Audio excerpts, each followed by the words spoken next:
Hey guys, I am back and today I am going to be doing a very exciting review of the Dior Backstage Eye Palette in the shade Warm Neutrals. So this was recently gifted to me and everyone was really excited about the videos that I did with my other Dior palette in Rosewood Neutrals.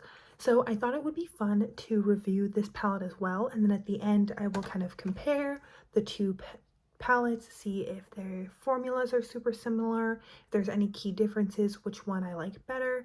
And since I'm going to be out of town for the whole next week, I thought I would bring this with me. This will be the only eyeshadow I use for a week, and then at the end of that week I will come back and share swatches, my final thoughts, and all of those things. So without further ado, let's hop straight into this video.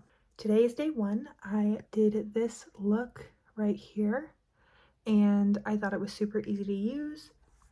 I filmed some B-roll footage of this when it was perfect, brand new, not at all distorted. I used the shades Matte Ochre, Copper Shimmer, a little bit of Matte Nude, and then I used Matte Charcoal. Sorry, it's backwards on the Mac. Matte Charcoal to line my upper lash line. And I am really happy with how this turned out. The shimmery copper shade is so pretty and it went on like a dream, and I can't wait to use this again tomorrow.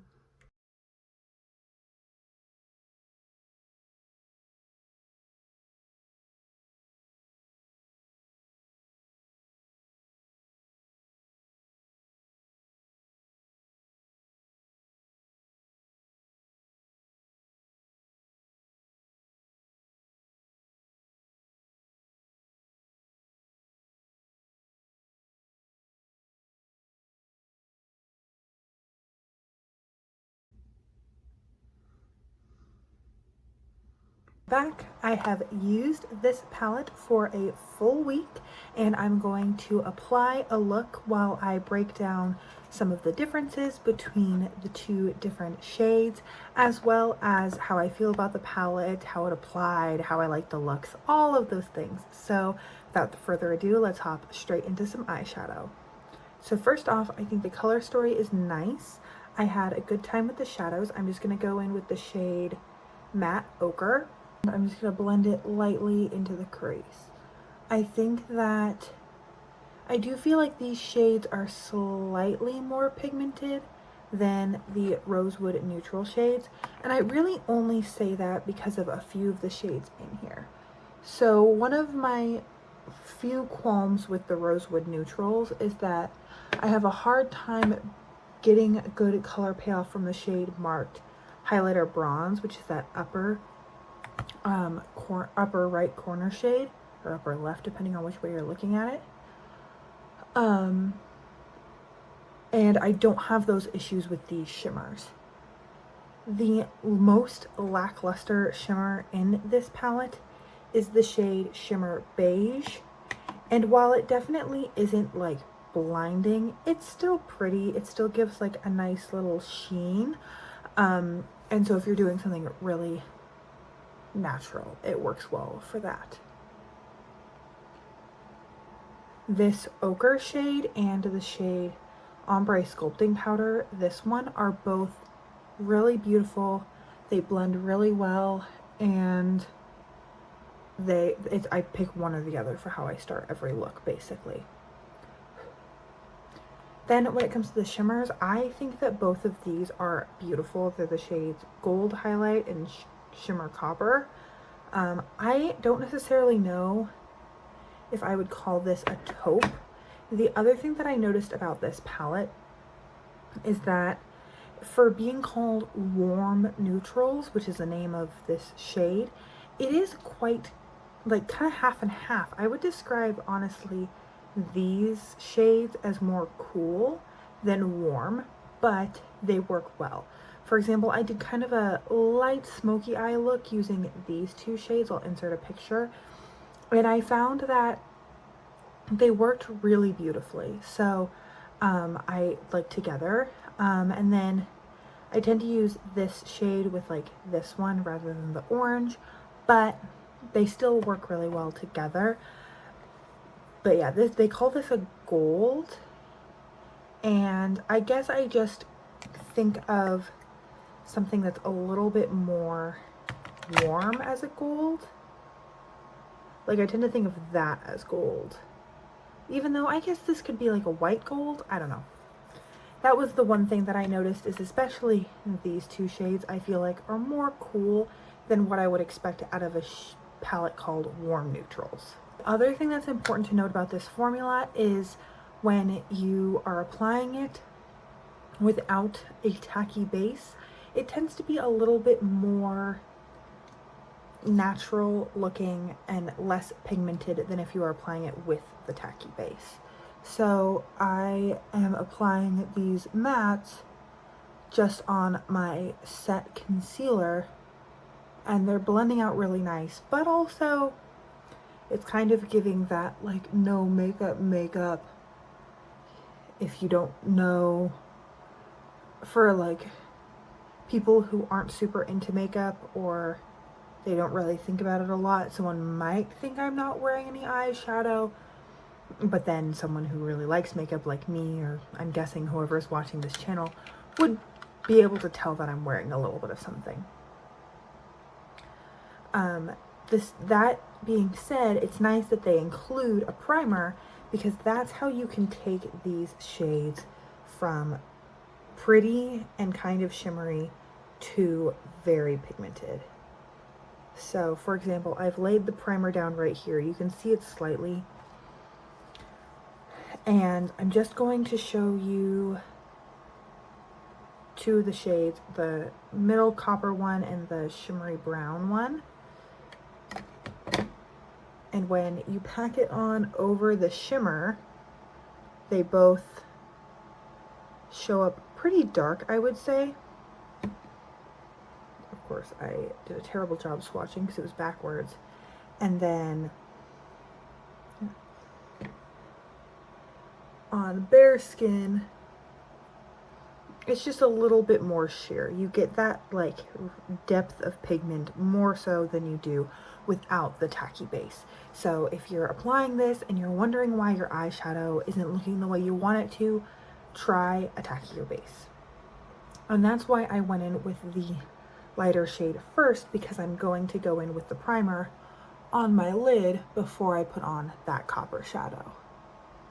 Now for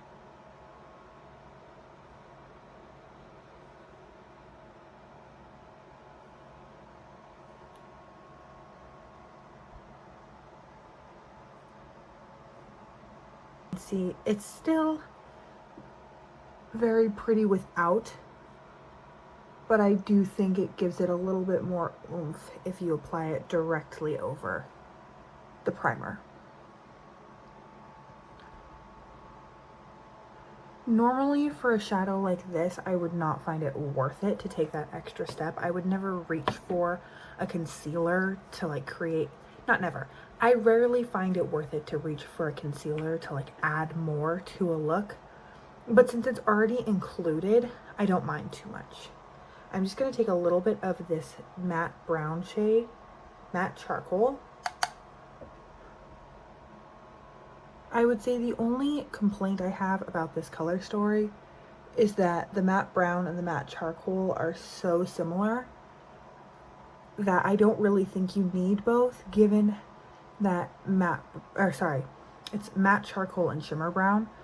I just don't think shimmer brown is very shimmery, and you could very easily use it in lieu of a matte. I'm just going to go in with a little bit more ochre just to blend things out. And then I'm just going to go in with a little bit of the shimmery brown and get really up close to my lash line with it.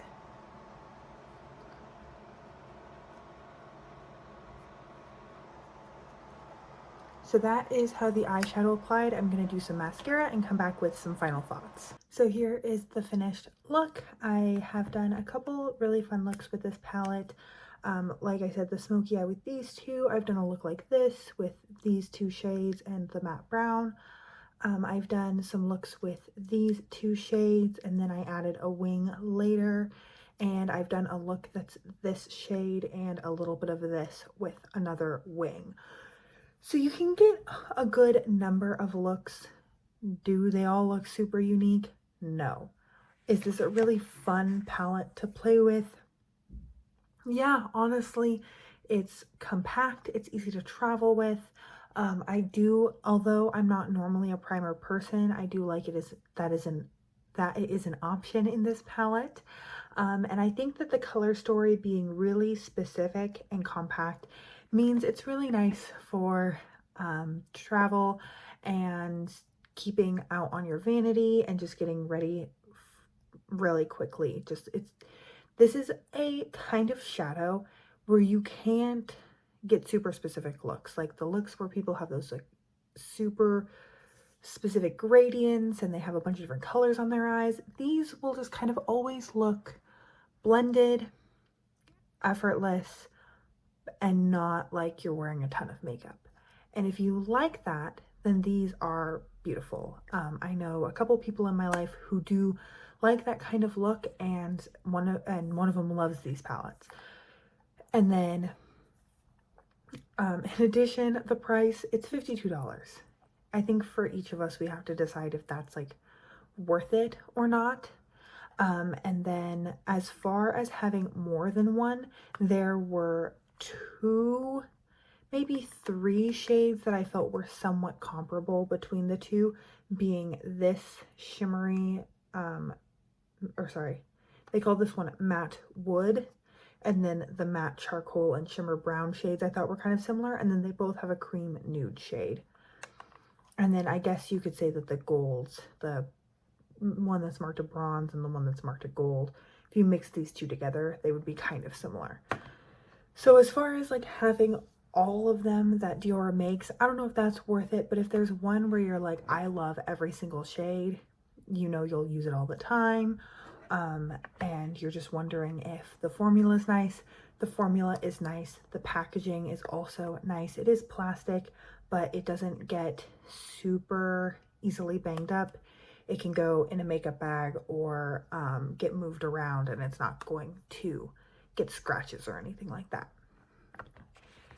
And then lastly, I do think that some of the shadows, like the formula does differ a little bit. It's not like there's one shimmer formula for all of the shimmers. I do think some of them are a little bit more glittery or a little bit more pigmented than others. And that just comes down again to look, if you have one that you want, go in person, swatch it, and decide from there if it's worth it for you. Because I don't know how to tell anyone whether or not something's worth it, but if you are interested, if you look at this and go, this is like the perfect color story, then I would recommend going in and swatching it and seeing if it is something that would actually work in your life. So that is everything. Thank you so much for hanging out with me today. Please let me know what you think of my looks and of this palette and my thoughts down below. If you have any video requests or anything like that, please also leave them down below. And other than that, I hope you're having an incredible, awesome day wherever you are, and that I get to see you in a future video. Thanks, guys.